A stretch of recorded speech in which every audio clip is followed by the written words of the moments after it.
So why do we learn mathematics?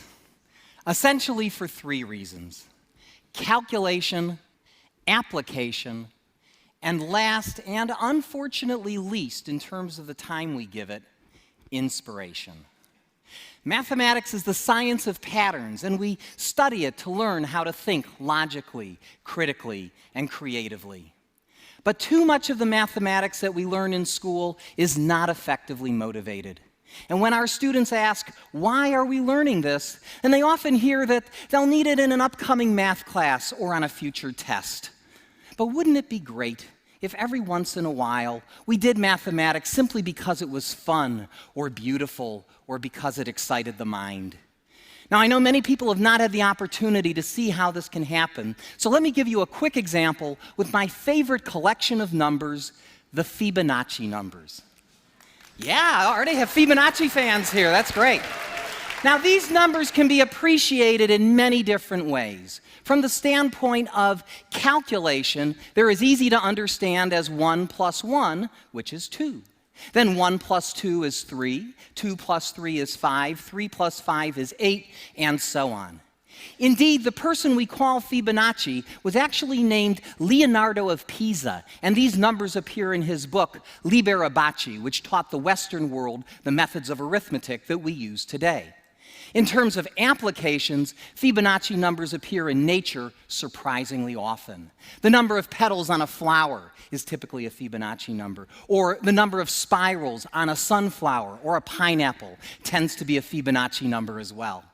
In fact, there are many more applications of Fibonacci numbers, but what I find most inspirational about them are the beautiful number patterns they display. Let me show you one of my favorites.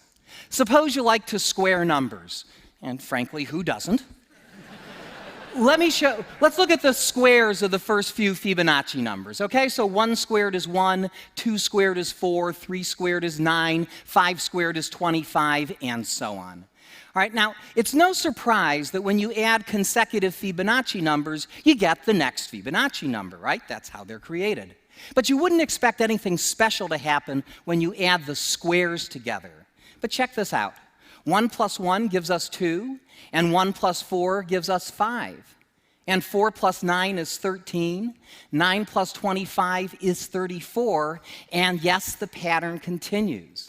In fact, here's another one. Suppose you wanted to look at adding up the squares of the first few Fibonacci numbers. Let's see what we get there. So 1 plus 1 plus 4 is 6. Add 9 to that, we get 15. Add 25, we get 40. Add 64, we get 104. Now look at those numbers. Those are not Fibonacci numbers, but if you look at them closely, you'll see the Fibonacci numbers buried inside of them. You see it? I'll show it to you. 6 is 2 times 3, 15 is 3 times 5, 40 is 5 times 8, 2, 3, 5, 8. Who do we appreciate? Fibonacci, of course.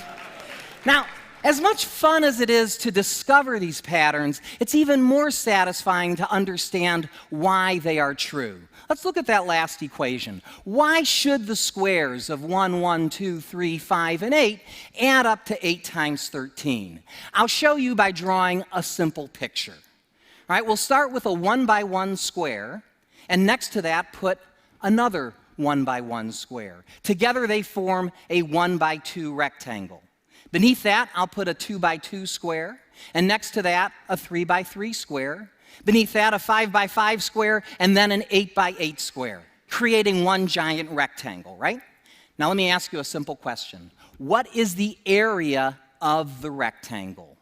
Well, on the one hand, it's the sum of the areas of the squares inside it, right? Just as we created it. It's 1 squared plus 1 squared plus 2 squared plus 3 squared plus 5 squared plus 8 squared, right? That's the area. On the other hand, because it's a rectangle, the area is equal to its height times its base. And the height is clearly 8, and the base is 5 plus 8, which is the next Fibonacci number, 13, right? So the area is also 8 times 13. Since we've correctly calculated the area 2 different ways, they have to be the same number. And that's why the squares of 1, 1, 2, 3, 5, and 8 add up to 8 times 13. Now, if we continue this process, we'll generate rectangles of the form 13 by 21, 21 by 34, and so on. Now, check this out. If you divide 13 by 8, you get 1.625. And if you divide the larger number by the smaller number, then these ratios get closer and closer to about 1.618, known to many people as the golden ratio, a number which has fascinated mathematicians, scientists, and artists for centuries. Now, I show all this to you because, like so much of mathematics, there's a beautiful side to it that I fear does not get enough attention in our schools. We spend lots of time learning about calculation, but let's not forget about application, including perhaps the most important application of all, learning how to think. If I could summarize this in one sentence, it would be this: mathematics is not just solving for X, it's also figuring out why. Thank you very much.